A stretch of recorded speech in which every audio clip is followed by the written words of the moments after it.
শুভ দুপুর। এক্ষুনি এই বাড়িতে ঢুকলুম যখন তারার অফিসে, একটা ঘর আছে, রোজই দেখি, ঢুকেই সে ঘরটা চোখে পড়ে।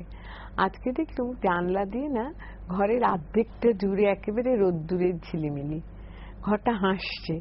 অন্যদিন মেঘলা থাকে বলে, কিংবা লক্ষ্য তো সবসময় করি না, যেটা রোজ দেখি হয়তো চোখে পড়ে না। এবং সত্যি মনে হচ্ছিল ওই রোদ্দুরটায় পিঠ দিয়ে বসে একটু কমলা লেবু থাকতেও পারে চায়ের বদলে, যদি আজকের দুপুরটা আপনাদের সঙ্গে আড্ডা মারা যেত, না জানি কত মনোরম হতো। যাই হোক, এটাও কিছু খারাপ নয়, এইটার জন্য প্রায় অপেক্ষা করে থাকা। এবং কোথায় যেন এই অনুষ্ঠানটার সঙ্গে আমরা যারা প্রায়ই আসি এবং যারা রোজই দেখেন, একটা বোধহয় নির্ভরতার সম্পর্কও গড়ে উঠেছে, যে কারণে আপনারা বলেন যে বৃহস্পতিবারের পরে মনে হয় যে কেন শুক্র শনি রবি ভালো আছি, ভালো থেকো নেই। মূলত আপনারা জানেন যে আজকে আমাদের অতিথি তিনি হচ্ছেন মোহিত রণদীপ, এবং আমরা আজকে আলোচনা করব কি সেটা জানেন না, সেটাও নেই, পরনির্ভরতা নিয়ে আলোচনা করব মূলত। সম্পর্কে অতি নির্ভরতা, সম্পর্কে অতি নির্ভরতা কি সুন্দর বলে, মানে মোহিত এলে না খুব কাজ কমে যায়, এত শুনতে ভাল লাগে, এত ঠিক ঠিক কথাগুলো সুন্দর করে উনি বলেন। তা আপনারা যোগাযোগ করবেন বলেই যে, কেন আপনারা ছাড়া আমাদের অনুষ্ঠান অসম্পূর্ণ। 40073267, 40073269। আসলে এই যে সম্পর্কের অতি নির্ভরতা, এটা মানুষে মানুষই যেমন হয়, সেটা কিন্তু অনেক কিছুর সঙ্গেই মোহিত। হ্যাঁ, অনেক কিছুর সঙ্গেই হতে পারে। হ্যাঁ, কোনো পানির সঙ্গে হতে পারে। হ্যাঁ, একদম। কোনো নির্ভরতা শব্দটাই এখন ব্যবহার করা হয়, মানে যদি আমরা দেখি যে সাইকিয়াট্রিতে একটা সময়তে অ্যাডিকশন শব্দটা ব্যবহার হতো, আসক্তি। এখন আসক্তি শব্দের বদলে এখন ব্যবহার করা হয় নির্ভরতা, ডিপেন্ডেন্স। এখন এই ডিপেন্ডেন্সের তো নানান দিক আছে। আমরা এখন চারপাশে যদি তাকিয়ে দেখি, আমরা বিভিন্ন বিষয়ের প্রতি আমাদের নির্ভরতা তৈরি হতে পারে। সে কোনো পানীয় হতে পারে, অ্যালকোহল থেকে শুরু করে নানান ধরনের সাবস্টেন্স বা কেমিক্যালস আছে, হেরোইন, ব্রাউন সুগার থেকে, গাঁজা থেকে শুরু করে টোব্যাকো বা তামাক, সমস্ত জিনিসের প্রতি আমাদের নির্ভরতা তৈরি হতে পারে। আবার মোবাইল ফোন, তারপর ইন্টারনেট, ফেসবুক, হোয়াটসঅ্যাপ ইত্যাদি। আবার নির্ভরতা তৈরি হতে পারে কারোর নানান রকমের, বলা যেতে পারে যে তার পছন্দের কোনো একটা জিনিস নিয়ে, হয়তো কেউ মানে যে কাজটাতে বিপদ হতে পারে সেরকম কোনো কিছু নিয়েও কিন্তু কারো ধরুন হাই রিস্ক বিহেভিয়ার যেগুলো, যেমন ধরুন মোটর সাইকেল জোরে চালানো, তারপর ধরুন জুয়ার প্রতিও নির্ভরতা কারো তৈরি হয়। তো এই ধরনের আমাদের কিছু আচরণ, কিছু জিনিসপত্র, কিছু সম্পর্ক, যে কোনো জিনিসের প্রতি আমরা নির্ভর হয়ে পড়তে পারি। নির্ভরতার একটা প্রবণতা রয়েছে, আমাদের মধ্যে থাকছে। তো সেই জায়গা থেকেই আজকে আমরা যেটা ভেবেছি যে অতি নির্ভরতা সম্পর্কের ক্ষেত্রে, সেই জায়গাটায় আমরা ছোঁবো বা কথা বলবো। এখন এই কথা তো একপাক্ষিক হবে না, নিশ্চয়ই যারা রয়েছেন, যারা শুনছেন, তারাও যোগ দেবেন এই আলোচনায়, এটাই প্রত্যাশা আমাদের। তো আজকে আমরা শুরু করব যে জায়গাটা থেকে ভাবছিলাম, সেটা হচ্ছে একদম শৈশব থেকে। আমরা যেটা দেখি আর কি, যে শিশুকে নিয়ে মায়ের একটা মানে শিশু তো জন্মের পর মায়ের উপর নির্ভরশীল থাকি, এবং এই নির্ভরশীলতা খুব একপাক্ষিক নয়। কিন্তু যদি আমরা খেয়াল করি তাহলে এটা দেখব যে এটা কো-ডিপেন্ডেন্সও বটে, মানে পারস্পরিক নির্ভরতার জায়গা তৈরি হয়ে যায় মনুষ্যের ক্ষেত্রে তো বটে। হ্যাঁ, মানুষের ক্ষেত্রে বিশেষ করেই। তো শিশু এবং তার মা বা তার যে কেয়ার গিভার, তার যিনি যত্ন নিচ্ছেন, তিনি দিদিমা হতে পারেন, ঠাকুমা হতে পারেন, মাসি হতে পারেন, বাবা হতে পারেন, বা যে কেউ হতে পারেন, ধাত্রী হতে পারেন।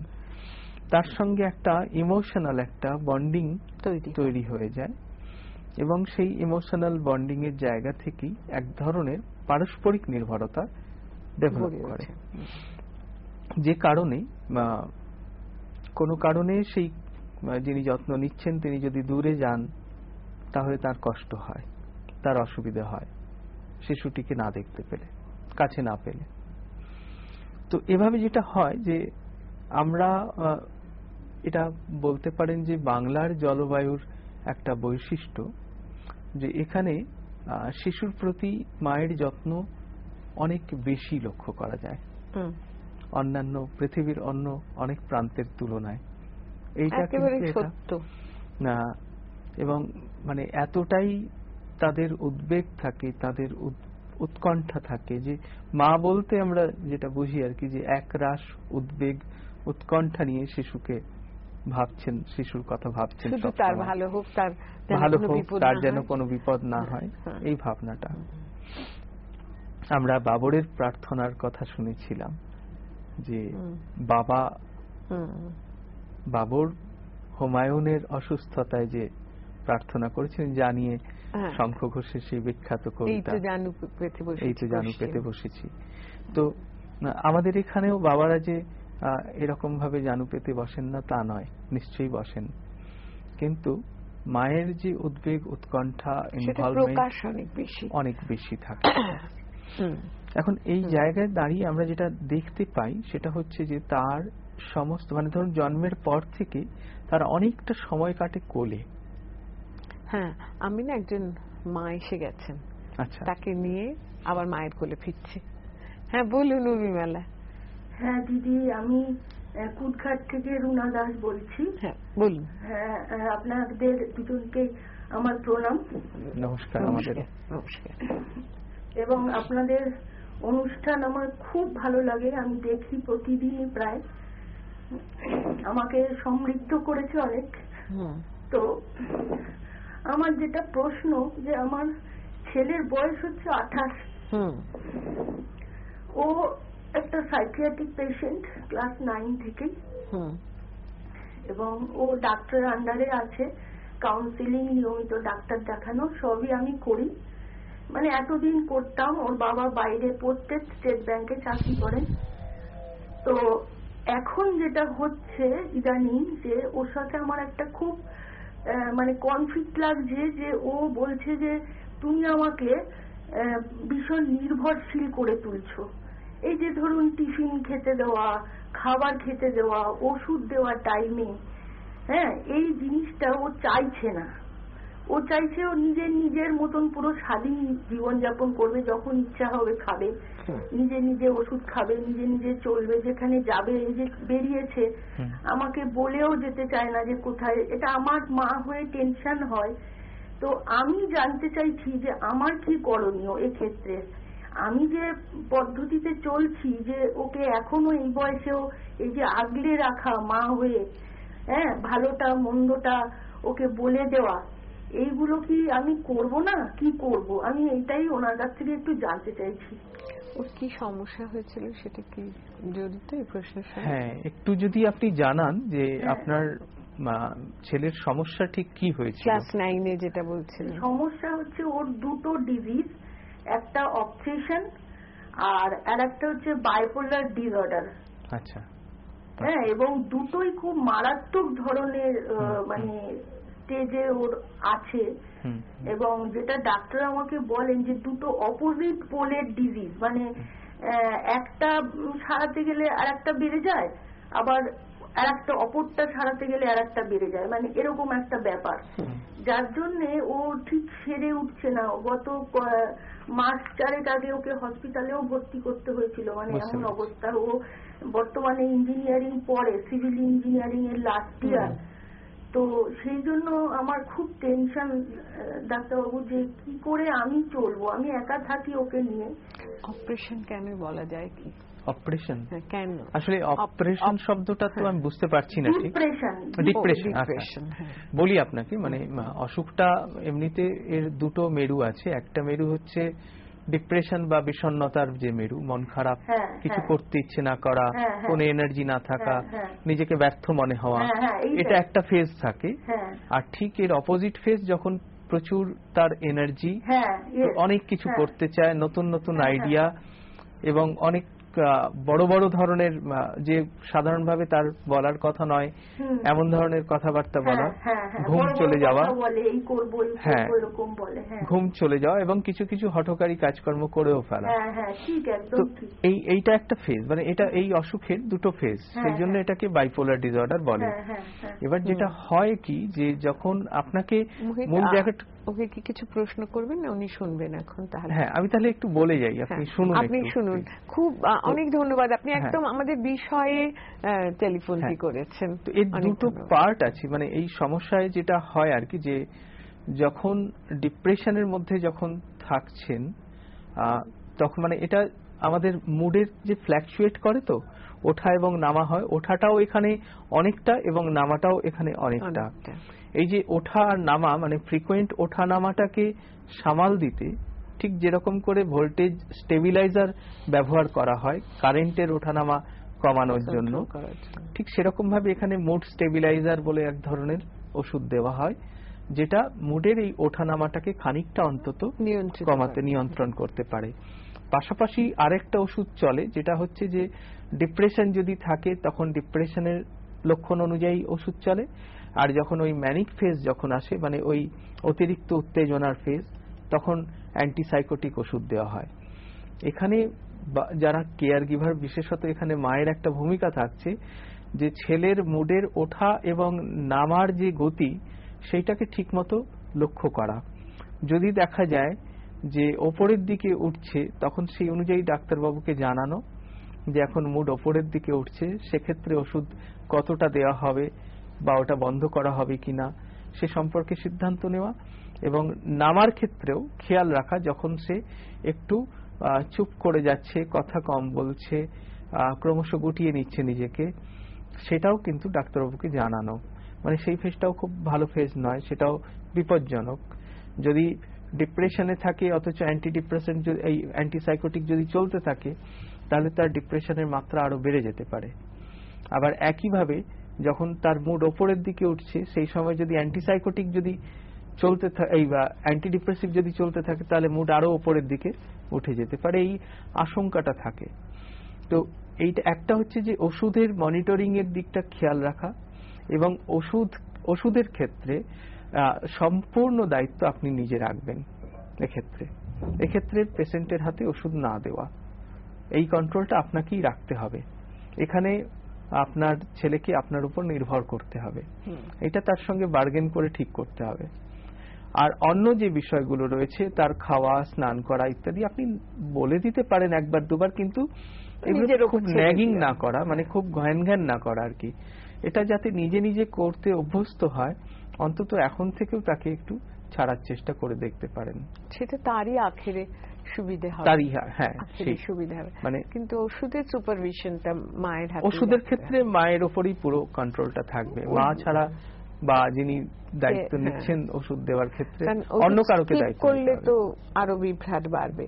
একেবারেই তাই। সেক্ষেত্রে ওই একটু ভাগাভাগি করে নিতে পারলে ভালো, তুই এই দুটো নিজে কর, হ্যাঁ এই দুটো আমি করি, একদম তোকে ছেড়েই দিচ্ছি, তোকে আমি ছোট ভাবছি না, কিন্তু ওষুধটা আবার ডাক্তারবাবু তো আমাকে বলেছেন, নইলে আমায় বকবেন। মানে আমার মনে হয় ওর সঙ্গে একটু নরমে গরমে নেগোসিয়েট করতে হবে, কথা বলে ঠিক ওষুধের দায়িত্বটা রেখে অন্যটা বড়, আর অন্য বড়টা হতে দিলে না আমার মনে হয় যে ওরই কিন্তু পরের জীবনটা খুব সুবিধা সঠিক হবে। এমনিতেই তো 28 বছর ইঞ্জিনিয়ারিং যথেষ্ট বয়স হয়েছে, তারা তো সত্যি নিজেদের বড় ভাবেও, বড় হয়েও গেছে। ঠিক, আসলে যেটা হয় যে আমরা ছেলে মেয়েদেরকে ছাড়তে শুরু করি না বা নিজের কাজ নিজে করতে দিই না, এখানে আমাদের বড়দের উদ্বেগ উৎকণ্ঠাই মূলত কাজ করে। তো সেই উদ্বেগ উৎকণ্ঠা, নিজের উদ্বেগ উৎকণ্ঠাকে নিজে সামাল দেওয়ার কথাও ভাবতে হবে, আর ছাড়তেও হবে তাদের। না ছাড়লে তারা বড় হতে পারবে না। শ্রী রবীন্দ্রনাথ দাও তোরে লক্ষ্মী ছাড়া গৃহ ছাড়া করে। হ্যাঁ বলুন, উর্মিমালা বলছি। বলুন, উর্মিমালা বলছি। হ্যাঁ, আমি ভাটপাড়া থেকে শান্তা বাচ্চা বলছি। আপনাদের দুজনকেই নমস্কার। নমস্কার। একটা কথা বলছি যে এই টেনশনটা তো আর কি, সম্পর্ক যত নিবিড় হয় তত টেনশনও বোধহয় সঙ্গে সঙ্গে আসে, কিন্তু আমি বলছি আমি এর থেকে আর কি অনেকটাই আমার 2 ছেলে, আমি তো খুব আর কি আগলেই এতদিন মানুষ করেছি। এখন বড় ছেলে তো বিয়েই হয়ে গেছে, আর ছোট ছেলেও 18 বছর বয়স, এবং তাকে নিয়ে আমি একটু আধটু টেনশন করবো না যখন। আর আপনাদের তো এই অনুষ্ঠান আমি রেগুলার আর কি শুনে শুনে অনেকটা নিজে সমৃদ্ধ হয়েছি। আমি আচ্ছা এই ঘটনা ঠিক আছে, ওইটা তো ওই বলেছিলেন, এইভাবে আমি নিজেকে কিন্তু রেগুলার আর কি নিজেকেও আর কি কিছু আর কি বোঝাই আর কি। কিন্তু আমার মনে হয় যে আমি অনেক সময় ছেলেদেরও এই কথাটা বলি, দেখ তোদের আমি ছাড়বো, আমি কিন্তু সেই ধরনের মা যে আকাশে যেরকম ঘুড়ি ওড়ে, ঘুড়িটা তো স্বাধীনভাবেই হবে, কিন্তু লাটাইটা থাকে লাঠায় বাঁধা, লাঠাইয়ে বাঁধা। আমি কিন্তু সেই ধরনের মা হতে চাই। আমি একটু কিন্তু সুতো ধরে রাখবো এবং তাকে একটু আধটু নাড়াচাড়া কিন্তু আমি করব, সেইটা কিন্তু তোদের মেনে নিতে হবে। যদি না মানিস তাহলে কিন্তু সুতোটা আর কি আকাশে আর কি একদম হাতের থেকে ছিঁড়ে ভোক্কারটা হয়ে গেল, সেটা তো সম্পূর্ণ আর কি সেটা আমরা চাই না। আমার যে ঘুড়ি ওড়াচ্ছে সেও চায় না, আর কোনো মাও চায় না ছেলেটা আর কি সম্পূর্ণ একদম। কিন্তু কিছুটা তো এই টেনশনটা বজায় থাকবে। আমার আপনাদের কাছে প্রশ্ন যে খুব বেশি না হলে একটু আধটু টেনশন থাকা কি ভালো নয়? আমি এটাই প্রশ্ন করছি আপনাদের কাছে। আচ্ছা, কিছু বলবে? আসলে টেনশন শব্দটা যেভাবে ব্যবহার হয় আর কি সাইকিয়াট্রিতে বা মনোরোগ চিকিৎসা বিজ্ঞানে, টেনশন বা বলা যেতে পারে যে একটা কনসার্ন, আমরা যেটা বলি যে আমার কাছের মানুষকে নিয়ে ভাবনা থাকা ভালো। সেটা উৎকণ্ঠা আর ভাবনা, উৎকণ্ঠার ভাবনার মধ্যে কোথাও একটা তফাৎ করা দরকার। ভাবনা তো থাকবেই আমার কাছের মানুষকে নিয়ে, এবং ভাবনা কখন যে তার সীমানা ছাড়িয়ে উৎকণ্ঠায় পৌঁছবে সে হয়তো আমরা খুব নিশ্চিত করে বলতে পারবো না, সেটাও সত্যি। কখনো কখনো উৎকণ্ঠা আসবে আমাদের, উৎকণ্ঠাটাই উৎকণ্ঠার কারণ, ভাবনাটা নয়। হ্যাঁ, তো ভাবনা থাকুক, এবং ভাবনা থাকাটা খুব স্বাভাবিকও। আর আমি বলছি না যে আপনি সমস্ত উৎকণ্ঠা বিসর্জন দিন বা উদ্বেগ বা টেনশন বিসর্জন দিন, আমি বলছি না। কিন্তু যেটা হয় যে যদি সেটা বাড়তে থাকে এবং যদি দেখা যায় যে অন্যের ক্ষেত্রে সেটা সমস্যা হয়ে উঠছে, তখন সেটাকে নিয়ে আমাদের ভাবতেই হবে এবং নিজেরও কষ্ট বাড়ে।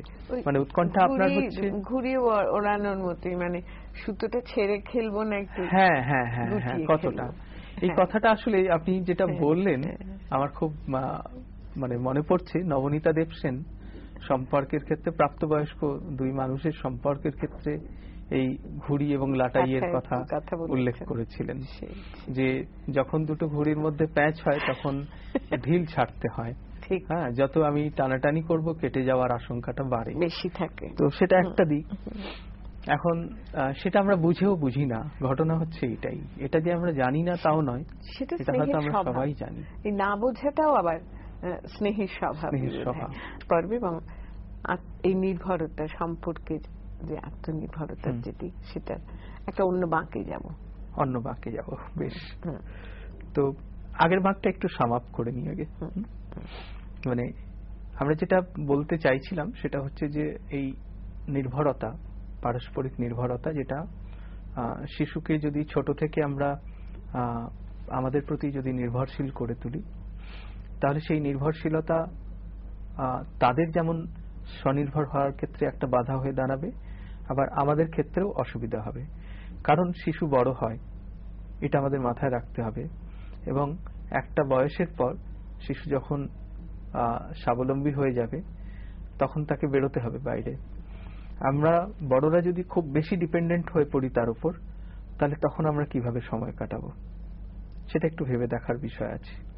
এবং আমি বহু মাকে আমি পাচ্ছি যারা সন্তানের সর্বস্ব জীবনযাপন করেছেন, এবং তার ফলে যেটা হয়েছে যে এখন যখন তাদের সন্তান বড় হয়ে গেছে, যখন তারা স্বাবলম্বী হয়ে হয়তো অনেকে বাইরেই চলে যাচ্ছে, তখন তাদের একটা অদ্ভুত শূন্যতার মুখোমুখি হতে হচ্ছে। তো এই যে শূন্যতার জায়গা, এইটাকে সামাল দেওয়ার জন্য যেটা দরকার সেটা হচ্ছে যে প্রথম থেকে শিশুকে স্বাবলম্বী হতে সাহায্য করা, নিজেও ভালো থাকার জন্য কিছু একটার মধ্যে ইনভলভ হওয়া, সেটা খুব জরুরি। মানে আমি যদি সন্তান সর্বস্ব জীবনযাপন যদি করি, তাহলে সেটা আলটিমেটলি কারোর পক্ষে সেটা খুব একটা ভালো হচ্ছে না।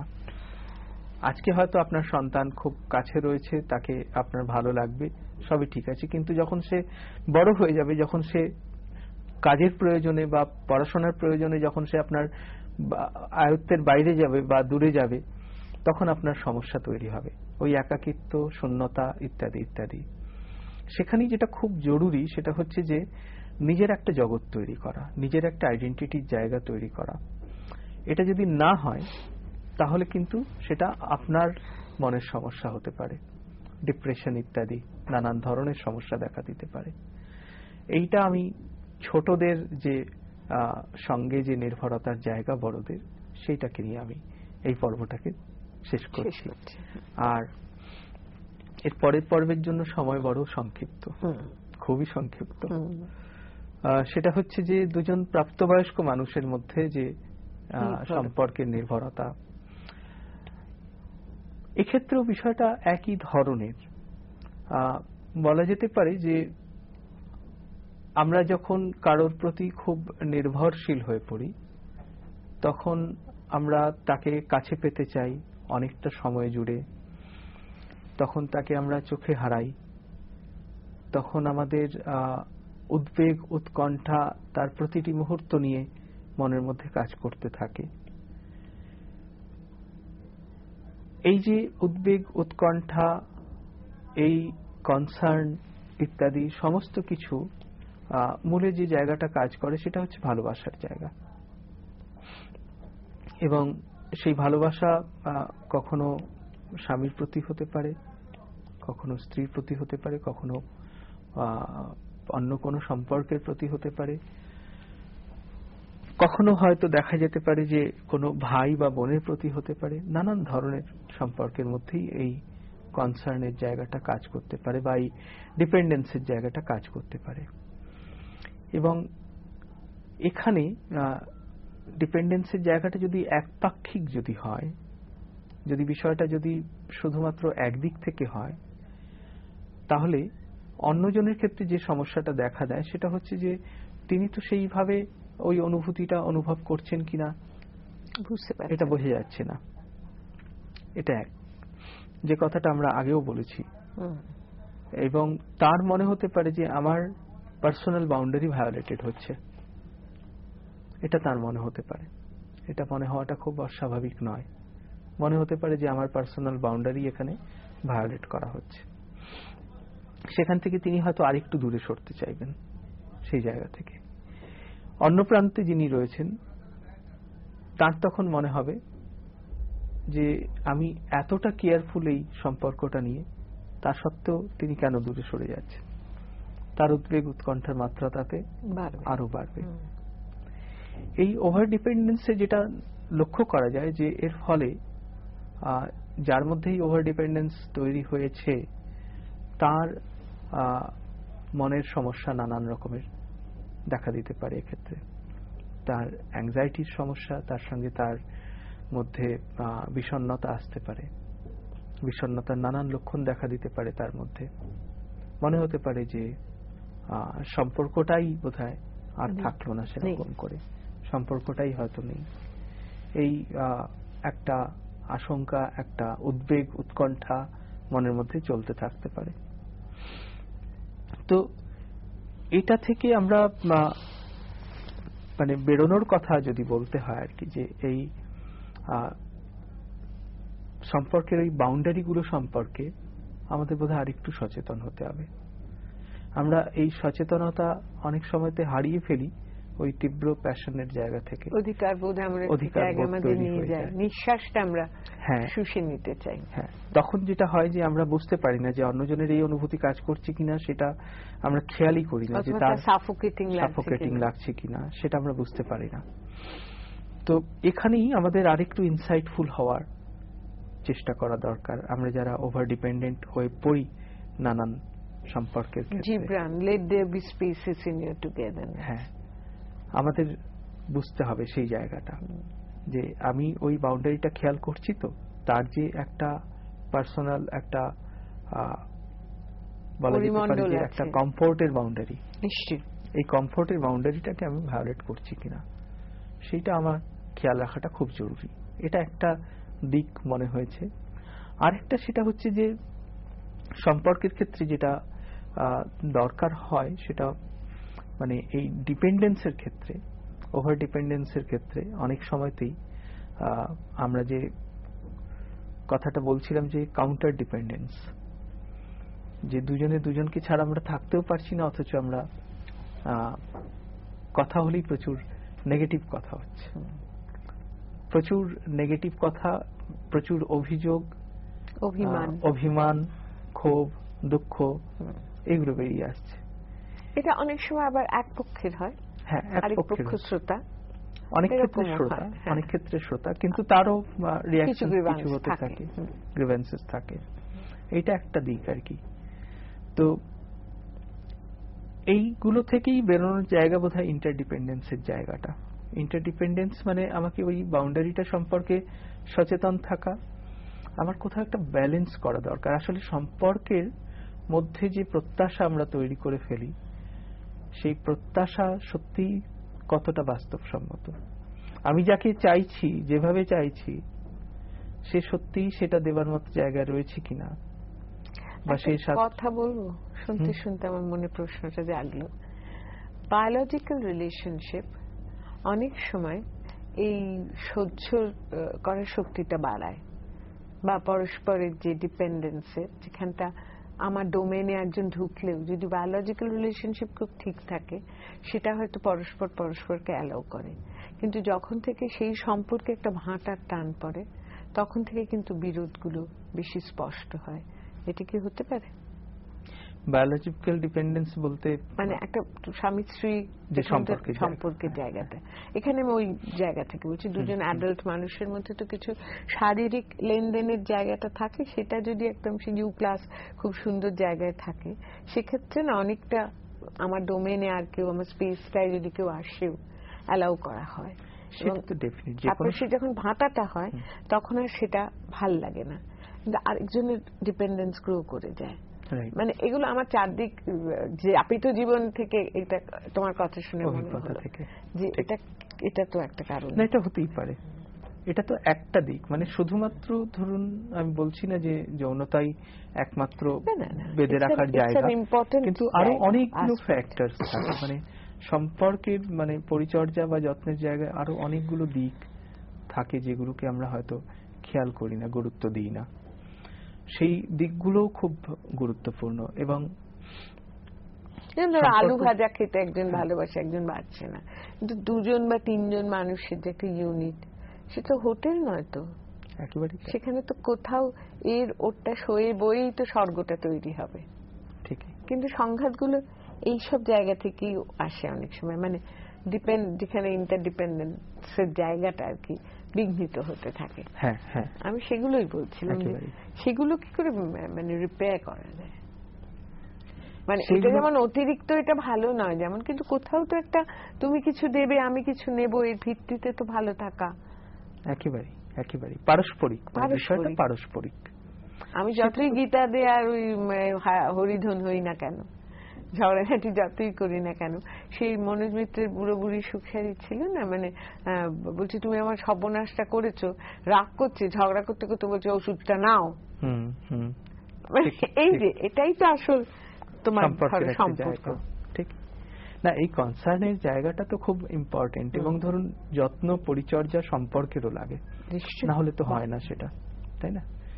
আর যে জায়গাটা বলছিলাম যে ওভার ডিপেন্ডেন্সের ক্ষেত্রে যারা ওভার ডিপেন্ডেন্ট হয়ে পড়েন, কিন্তু অন্যদিক থেকে কোনো রকম রেসপন্স যদি না আসে, এবং এই ওভার ডিপেন্ডেন্সের কারণে নিয়ত একটা কষ্ট, একটা যন্ত্রণার মধ্যে দিয়ে যদি যেতে হয়, সেখান থেকে অনেক সময় যেটা তৈরি হয় সেটা হচ্ছে ওই ইনডিফারেন্ট একটা জায়গায় তৈরি হওয়া। মানে ইনডিফারেন্ট বা বলতে পারেন যে ইনডিপেন্ডেন্ট জায়গা, যেখানে আর সেই ময়দান হয়ে যায়, ইন্ডিপেন্ডেন্ট জায়গায় সেই অনুভূতিটা আর থাকে না। যে অনুভূতিগুলো ধরুন হয়তো অতিরিক্তই তীব্র আবেগ হয়তো কাজ করত, সেখান থেকে সেই জায়গাটায় দেখা যায় যে সেই অনুভূতিগুলো ধীরে ধীরে কোথাও একটা চাপা পড়ে যেতে থাকে। একটা সেই সন্ধ্যা তারা বলে নাটক ছিল, মনে পড়লো যাবার সময়, মানে বাবা মা ভাগ হয়ে গেছে, ছেলের কাছে একজন থাকবে, মেয়ের কাছে একজন। তা বাবা বলছে শীত আসছে, তুমি আমার মোজাটা সেলাই করে দিও, আবার কে করে দেবে না দেবে। তারপরে আবার গিন্নিকে বলছে মাঝে মাঝে পত্তর দিও, সে তখন বলছে সে আর এই সুযোগ কি রেখেছো, আমি কি অক্ষর পরিচয় আছে। মানে অসহায়তা গুলো কত কত জায়গায়, কত কত জায়গায় নির্ভরতা। একটা ছোট্ট তুচ্ছ মোজা সেলাই করা, আবার আমি এত অসহায়, আমি তোমার দিকেই তাকিয়ে বাঁচি। মানে এমনকি একটা ছাদ থাকতে পারতো না যেখানে আমরা দুজনের একটু এক জায়গায় একসঙ্গে থাকার জায়গা হতো। সেই ঠিক লাইফ, মানে ঠিকই সেখানে ওই শেষকালে বোধহয় ডিপেন্ডেন্স বলো তুমি, নির্ভরতা যাই বলো, সেখানে কোথাও একটা সীমারে মানিয়াতার মর্যাদা রাখে। মানে এই ব্যাপারটা মাথায় রাখলে পরে কেউই বোধহয় একলা হয় না, কেউ ফুরিয়ে যায় না। আমি জানি না, মানে আসলে মানে আমরা তো ওই রকম ভাবে এই যে যখন এই কথাগুলো আমি বলছি যে ওভার ডিপেন্ডেন্স, ডিপেন্ডেন্ট, এই যে শব্দগুলো ব্যবহার করছি আর কি, বা কোডিপেন্ডেন্স ইত্যাদি, কোথাও ওরকম তো একটা নির্দিষ্ট সীমারেখা নেই। আমরা বুঝতে পারি না যে কোনটা সত্যি ইন্টারডিপেন্ডেন্স আর কোনটা ওভার ডিপেন্ডেন্সের জায়গায় চলে যাচ্ছে। সমান এমন ভাবে একটা চলে যে ডিপেন্ডেন্স শব্দটাই সেখানে নেই। হ্যাঁ, তোমায় আমায় মিলে এমনি বহে ধারা। খুব ছোট্ট করে যদি যে জায়গাটা আমরা পৌঁছতে যদি চাই আর কি, সেটা হচ্ছে যে ভালো থাকার জন্য, মানে অতি নির্ভরতা দেখা যাচ্ছে যে যন্ত্রণা বাড়ায়। কারণ অতি নির্ভরতার সঙ্গে প্রত্যাশা জড়িয়ে থাকে, অনেক অনেক আবেগ জড়িয়ে থাকে, এবং এই যে প্রত্যাশা বেশিরভাগ ক্ষেত্রেই দেখা যায় যে আমার প্রত্যাশা ঠিক পূরণ হলো না, তখন সেটা কষ্টের, যন্ত্রণার। সেই যন্ত্রণা, সেই কষ্ট যদি সহ্য করতে যদি না হয়, তাহলে মনে হয় যে কোনো মানে কোনো সম্পর্কেই ওভার ডিপেন্ডেন্স থেকে বেরোনোটা খুব গুরুত্বপূর্ণ। সে সন্তানের সঙ্গে সম্পর্ক হোক বা কোনো অন্য মানুষের সঙ্গে সম্পর্ক হোক, প্রত্যেকটা সম্পর্কের ক্ষেত্রেই কোথাও একটা আমাদের বোধহয় ওই সেন্স অফ বাউন্ডারির বিষয়টাকে মাথায় রাখা দরকার, যে কোথায় আমার থামতে হবে, কোন জায়গাটা সেই বাউন্ডারিটা আমি ভায়োলেট করব না। এটা আরেকটা দিক। আর নিজের যে জগৎ একটা তৈরি করা, সেই জগতে নিজেকে একটু ব্যস্ত রাখা। আমি যার প্রতি আমি ডিপেন্ডেন্ট হচ্ছি, বা যে সম্পর্ককে আমি নিশ্চয়ই আমি সময় দেব, সম্পর্কের প্রতি সময় কমিটমেন্ট নিশ্চয়ই থাকবে, একটু সময় থাকবে নিজের জন্য আলাদা করে একটু সময় রাখা, যে সময়টাতে আমি নিজেও খানিকটা পুষ্ট হতে পারবো নানানভাবে। তো এইগুলো আমার মনে হয় যে বলা যেতে পারে যে ভালো থাকার মানে একটা বড় দিক, যে অতি নির্ভরতার থেকে বেরোনোর জায়গা হচ্ছে প্রত্যাশার মাত্রাটাকে কমিয়ে আনা। রামকৃষ্ণের কথা আছে না, নিজের ছেলেকেও ভাববি যে বাবুদের বাড়ির ছেলে, তাহলে দুঃখ কম পাবি। সত্যি তাই, মানে তোমার কথা থেকে এটাই আসে যে কোনো কিছুই আমার বলে ওইভাবে একদম নিঃশ্বাস বন্ধ করে আঁকড়ে না রেখে, হাওয়া, জল, আলো, রোদ্দুর, সার সবই একটা সম্পর্কে রইল, এবং সেখান থেকে সেটার একটা সুন্দর বিকাশ হয়ে সেটা একটা বৃক্ষে রূপান্তরিত হলো। তো ছোট থেকে এটা শুরু করা দরকার, একদম শৈশব থেকে। আমরা আসলে যে জল আবহাওয়ায় বড় হই, এই জল আবহাওয়ার একটা অদ্ভুত গুণ আছে, আমাদের মধ্যে ডিপেন্ডেন্ট পার্সোনালিটিস অনেক দ্রুত বেড়ে যায়। এটা শুধু মানে আমাদের আবহাওয়াতে রয়েছে তা নয়, কিন্তু মানে এটা প্রাচ্যের একটা বৈশিষ্ট্য। হ্যাঁ, মানে জাপান থেকে শুরু করে সমস্ত জায়গাতেই এই বিষয়টা কাজ করে খুবই, জাপান, ভারত, এই সমস্ত দেশগুলোতেই। তো বাংলায় যে কোনো কারণেই হোক, তার মাত্রা অত্যন্ত তীব্র, অত্যন্ত বেশি।